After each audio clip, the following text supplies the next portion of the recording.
Make Old People Great Again, March 7th, 2025. I can already hear the reaction. Who are you calling old people? No matter what percentage of that is said seriously and what percentage is in jest, it perfectly demonstrates the problem. We think being old is a bad thing. There are two obvious problems with this. One, getting old is inevitable. Everybody blessed with a long enough lifespan goes through it, and we shouldn't be ashamed of one of life's natural phases. Two, God views it as a good thing. Wisdom is with aged men, with long life is understanding. Job 12:12. A gray head is a crown of glory. It is found in the way of righteousness. Proverbs 16:31. The glory of young men is their strength, and the honor of old men is their gray hair. Proverbs 20:29. We don't even want to have gray hair, much less honor it as the blessing it is. The glorification of youth and youth culture that goes back to the rock and roll 50s and the advent of the television has led multiple generations to idolize the years from age 16 to 25. And sure, it's fun to crank up a Journey song every now and then and reminisce about the fun times in high school and college, cruising around with the bros. I could fill this paragraph in with plenty of other examples, but I think everybody knows the kind of thing I'm talking about because they've seen it plenty. But at a certain point, that needs to be then and this needs to be now. We don't need 20-year-olds and 60-year-old bodies. We already have 20-year-olds. What we need is full-fledged 60-year-olds and 70-year-olds and 80-year-olds. The duty only you can fulfill. Because if nobody wants to be a senior citizen, then we won't have the gray-headed wisdom of the aged that the Bible values so much.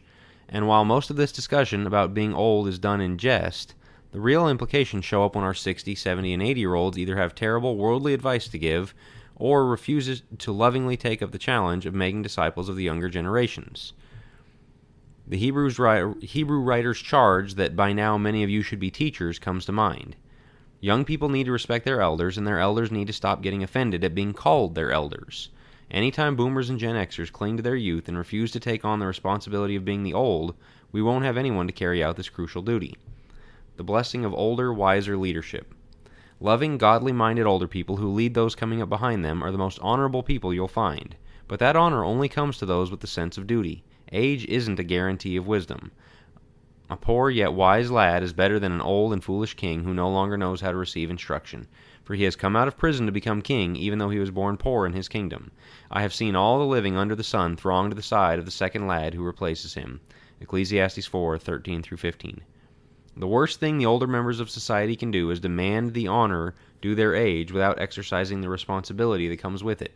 One cannot project a commitment to eternal adolescence on one hand and demand to be vaunted as a gray-headed sage on the other. Obviously, there are many older Christians who have taken on their role with love and dignity. We should give them honor and praise, and this article is not a shot at them. But they also embody why this is so important and why I'm writing about the issue. Once you've seen what a mature older Christian can bring to the table, we should want to see it out of every older Christian. This puts the weight on those who cling to the glory years of their youth and will not take their place as the old people. There is a time for all things, including a time to be young and a time to be old. Be proud of your old age. It's a blessing from the Lord you can use to bless others. Thanks for listening. Go to jackwilkie.co to make sure you're a subscriber to the email list, and if you would like to support my work there, you can become a paid subscriber and get digital copies of a few of my books included as a token of my thanks.